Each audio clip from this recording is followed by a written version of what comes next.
Hi friends, welcome back to Sakhi. పెళ్ళిళ్ళ పేరయ్య చెప్పినట్టు మాధవాన్ని పెళ్లి చేసుకోవడానికి పెళ్లికూతురు వాళ్ళు ఏం కండిషన్ పెట్టారో తెలుసుకోవడానికి మహాలక్ష్మి, చక్రి పెళ్లికూతురింటికి వెళ్తారు. ఇంకా అమ్మాయి మహాలక్ష్మి చక్రికి కాఫీ తెచ్చి ఇస్తుంది. ఆ కాఫీ తాగిన మహాలక్ష్మి టీ బావుంది అని చెప్తుంది.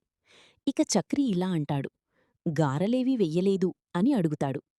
ఎలా వెయ్యాలో నేర్పించడానికి మీ అన్నయ్య లేడు కదా అని చెప్పి సిగ్గుపడుతుంది. మీ అన్నయ్యకి మా అమ్మాయిని ఇవ్వడంలో మాకేం అభ్యంతరం లేదు. కాని ఆ ఇంటికి మాత్రం పంపించలేము అని చెప్తాడు ఆ అమ్మాయి తండ్రి. బయట ఎక్కడైనా నేను, మీ అన్నయ్య వేరే కాపురం పెట్టాలనుకుంటున్నాము అని ఆ అమ్మాయి చెప్పగానే మహాలక్ష్మి, చక్రి ఒక్కసారిగా షాకయ్యి లేచి నిలబడతారు.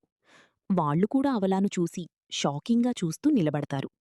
ఇంక ఇంటికి వచ్చిన మహాలక్ష్మి చక్రిని ఇలా అడుగుతారు. ఏమి వదినా, ఆ అమ్మాయి అన్నయ్యని చేసుకోడానికి ఒప్పుకుందా అని అడుగుతాడు కన్నా. అన్నయ్యకు పెళ్లి కాగానే ఆ వదినతో కలిసి వేరేగా ఉండాలని చెప్పింది అని చెప్తాడు కేశవ. అంటే పెద్దన్నయ్య మన ఇల్లు వదిలి వెళ్ళిపోవాలా అని అడుగుతాడు కన్నా. అవునురా అంటాడు కేశవ. మరిన్ని అప్డేట్స్ కోసం ప్లీజ్ సబ్స్క్రైబ్ చేయండి. Thanks for watching.